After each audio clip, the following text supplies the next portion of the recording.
and that is a resolution approving a contract between the County of Nevada and Ascent Environmental Incorporated to develop a broadband programmatic environmental impact report to analyze the overall impacts and benefits from approving and permitting the construction and installation of high-speed internet infrastructure throughout Nevada County in the amount not to exceed $276,000.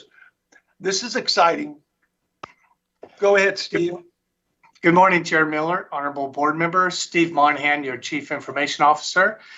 With me today for this presentation is Tricia Tillison, your Community Development Agency Director, and Kristen York, Vice President at Sierra Business Council. And they're both members of your county broadband team. At your board's annual January workshop, broadband expansion and deployment was raised as a top county standalone board objective by all of you, elevating broadband and the effort you wanted our county to pursue towards this objective. Your county broadband team has been working on a variety of broadband related projects and activities since then, such as awarding another round of local last mile broadband grants, working on the previous rounds and checking in with our local internet service providers and making sure those projects are going forward and on track. Recently, bringing to your board the resolution to join the RCRC Broadband JPA. And we've been working on an internet service provider toolkit, which includes this programmatic environmental impact report before you today. Our team goal and strategy to secure funding for our community is to make our county as broadband provider friendly and attractive as possible, and make local broadband projects as shovel ready as possible. There's a lot of new funding coming down from the state and eventually from the federal government, and we want to be first in line. A broadband EIR was first mentioned to your board at the workshop, and then later as you approved the funding framework for the PG&E settlement funds. A countywide programmatic environmental impact report is intended to comply with the California Environmental Quality Act, frequently known as CEQA, to accelerate broadband deployment across our county. The EIR will cover unincorporated western and eastern county areas, omitting the Tahoe National Forest section in between the two. At this time, I'd like to turn it over to Tricia to talk a little bit about the specifics of a programmatic EIR and its benefits. Thank you, Steve. So if Tricia Tillotson, again, your Community Development Agency Director, if the requested consultant contract is approved, the development of the Broadband Programmatic Environmental Impact Report, or EIR, will summarize environmental analysis and identify mitigation measures to comply with the California Environmental Quality Act, also known as CEQA, requirements.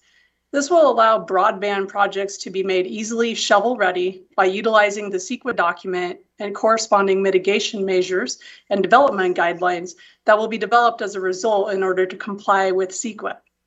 The EIR process will analyze the overall impacts and benefits from approving and permitting the construction and installation of broadband infrastructure.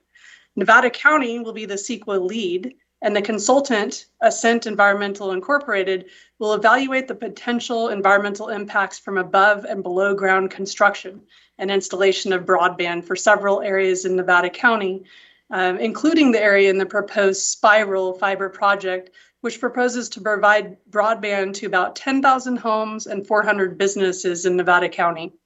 To highlight portions of the EIR process, the consultant will evaluate existing information, do background research, database searches, desktop mapping of existing conditions, and archaeological pedestrian surveys.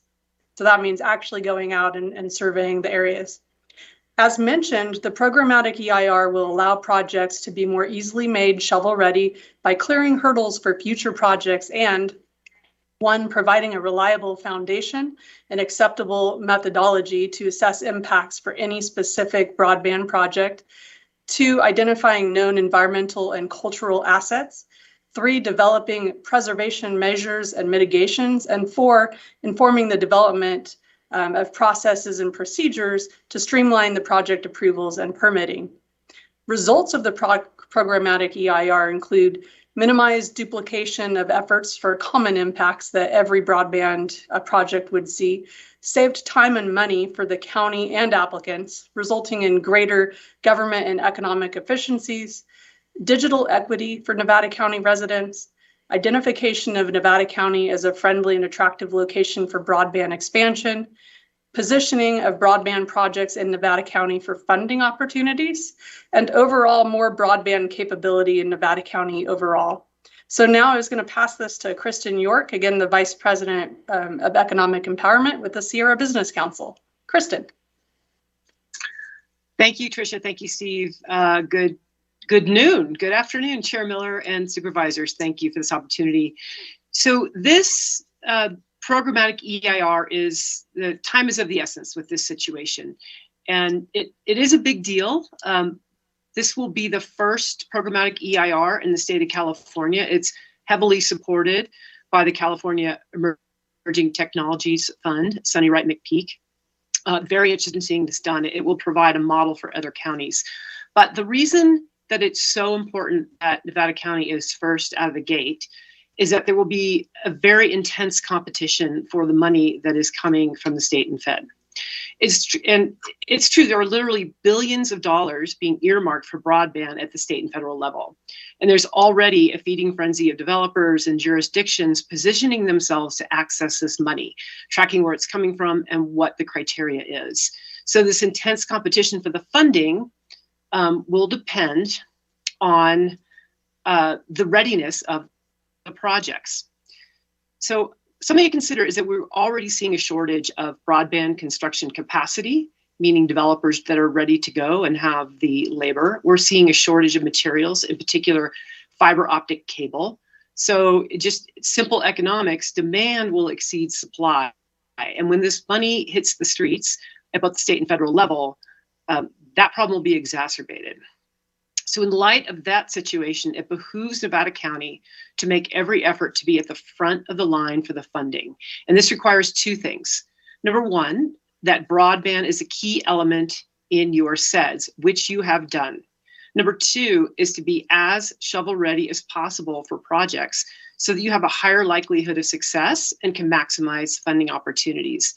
This step to complete a programmatic EIR will position the county to be able to accommodate developers looking to build broadband in the county. And now I will turn it back to Steve. Thank you.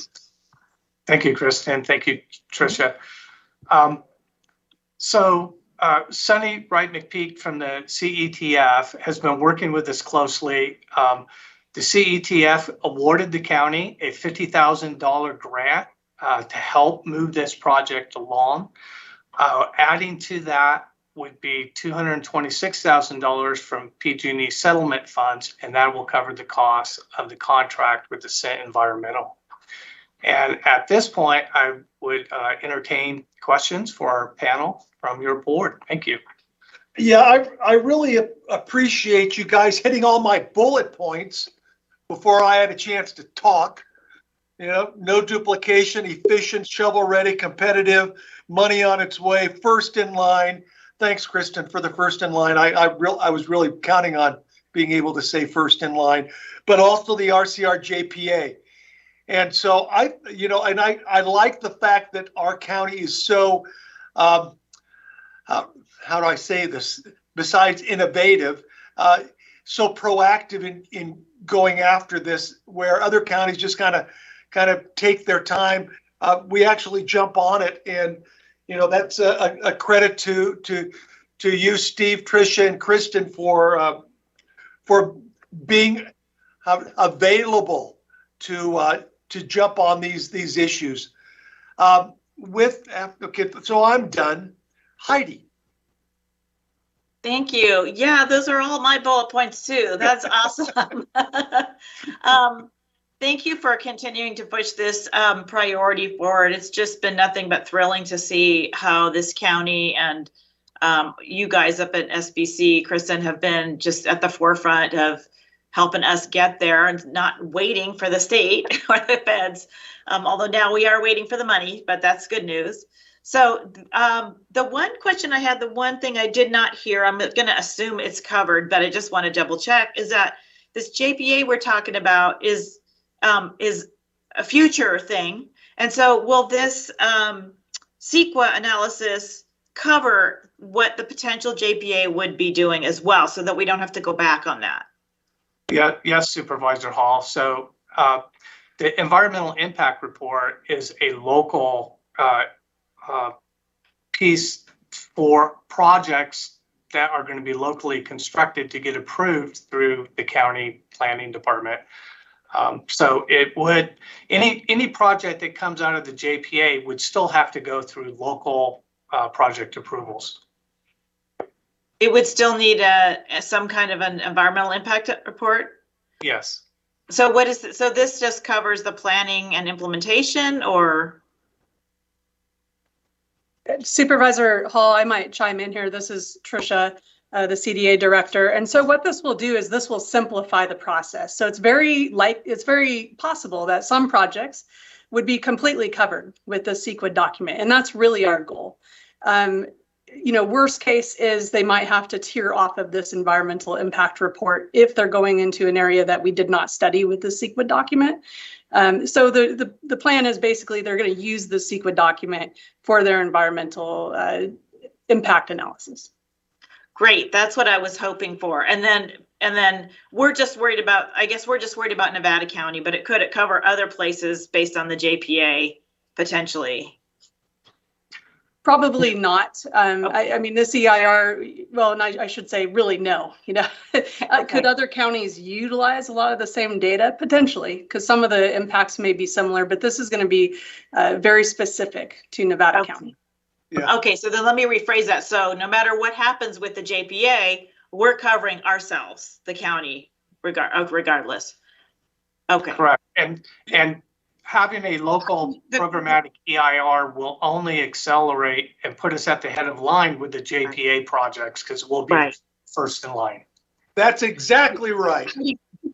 That, Right. that first in line that Kristen said. Thank you for the clarification then. Yeah. Just some perspective, a full-blown secret report can take, depending on where you are in line, from 6 to 18 months, and the expense. So if we look at our preference for smaller developers in the county because of the responsiveness of their service, there's time and money on the line, and we're trying to take that out of the equation when they're looking at a development project. Great. Yeah, no, I'm aware of the CEQA process, so that's why I'm excited, and I was hoping this would cover everything possible. So, great. Thank you. Great work. Thank you. Ed? Thank you, Chair Miller. I really want to commend Steve and your team for getting us to this point, and Kristen for what the SBC has been doing. I want to commend Supervisor Hall also, who kind of, I feel, started to champion this about 5 years ago, really, and we've really come a long way. So I appreciate it. And one of the things that I see is when we look at the small grants that we've recently approved, one of the comments that came back to me, it takes big dollars to get these projects, and companies that are willing to come in and go into our more rural areas. And one of the things that I'm told they would be looking at is how well they can work with the county itself, and how easy the process might be. And this is a perfect example of being able to say, look, come on down here, we welcome you and the work that you have to offer. And as the District 2 supervisor, I know this particular is going to help us as we go down that middle mile into the South County, and it's going to make a huge difference down there. So thank you for your efforts on this. And do I ever support this? Yes. Hardy, you're up. Oh, thank you. Thanks for the report out. And I'm just thrilled about the innovation. It's awesome to see the county and everybody working together to innovate and be the first in the state, or the first ever, or the first in this realm. So thank you for all the hard work and contribution to push it forward. And thanks to Supervisor Hall for championing this initiative, among many other priorities at the county level. I just had one quick question, and I recognize that the project does not include areas of Forest Service land, but is there any NEPA component that will be required for particularly for the spiral project that's out there?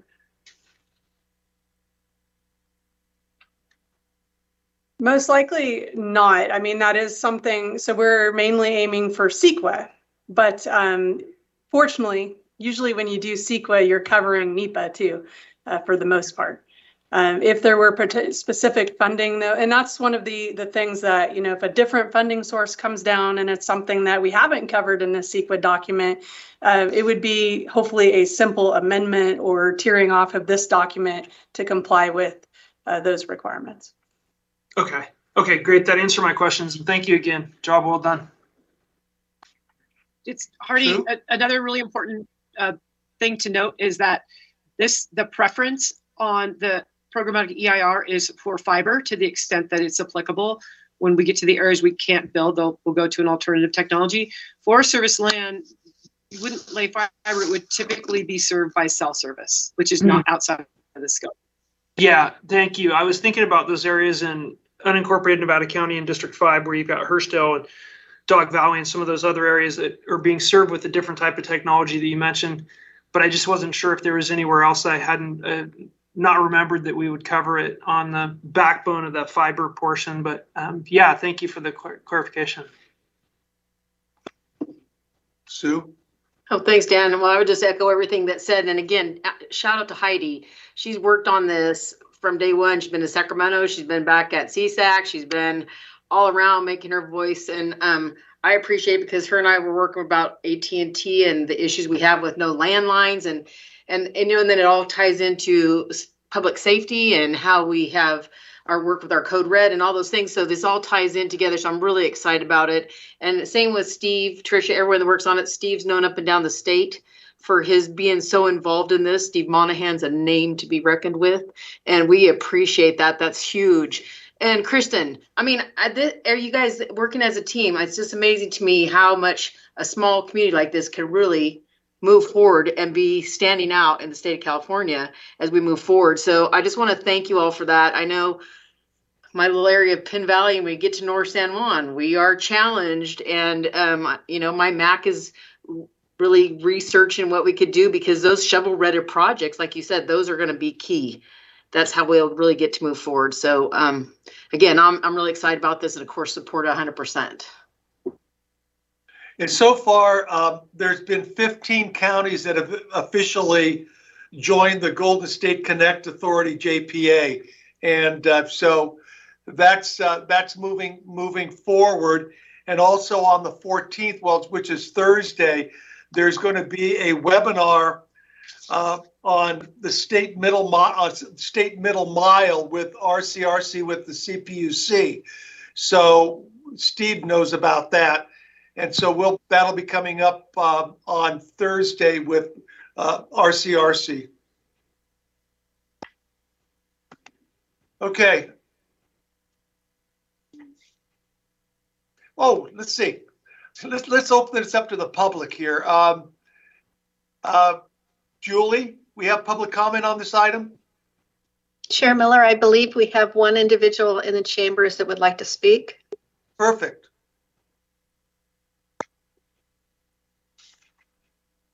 Hi, Gil. Boy, you guys do know how to have fun here. Thank you for this. I'm Gil Matthew, Executive Director for the Economic Resource Council, and I just want to add our encouragement to this proposition. As I go around the county and speak, I hang my head on the idea that the greatest economic development activity we could do would be broadband in the community. So I thank you for that. I want to let you know also that the ERC is ready to help in any way that we possibly can. This is not the only challenge you'll have, is this. which is a great step forward. I had an opportunity to talk with Mr. Monahan this morning. He explained it a little more to me so that I understand it now, but there'll be other challenges coming along, and I would just ask you to continue to be courageous in this effort, because broadband is so important to our community. The idea of the JPA, I think, is a very exciting idea. I've been sort of watching that, and I encourage you to take a hard look at that and join up on that. So again, I just want to add our support to what you're doing here today and the things that you will be doing in the future to move broadband forward in our community. I thank you for your time. Hey, Gil, Gil, Yes, this sir. afternoon, I'll send you that link for that webinar on Thursday. Okay, thank you. I appreciate that. Okay. Okay, Julie, any other people wanting to make comment? I believe that was the only individual that wanted to speak. Well, why don't we just close public comment? Any other things, Steve, that you want to add? Tricia, Kristen? Just thank you to your board, Supervisor Hall, for the leadership and encouragement and giving us the marching orders to work on this stuff. We all really enjoy it, and you've got a great broadband team with Tricia and Kristen here, but also with Caleb, Jeffrey, and Sarah from your office, and Brian Voss, our planning director. So we have all the right pieces. So thank you. Any other board comments? Or I'll entertain a motion. Which To should approve the cover resolution. Heidi. Thank you. And I just want to thank everyone for your acknowledgements of my bringing this to the board years ago. It's just such a joy, such a Benny, such a high to see an initiative actually take this kind of root and wings and just go. So, and I know the whole board is involved in this support. So thank you. And I will make the motion to approve this contract. Nice. I would second that. Okay, moved and seconded. Julie, call the roll, please. Thank you, Chair Miller. District 1, Yes. District 2, Yes, District 2. District 5, District 5, yes. District 4, An enthusiastic yes. and District 3. District 3, yes. Okay, thanks, Steve.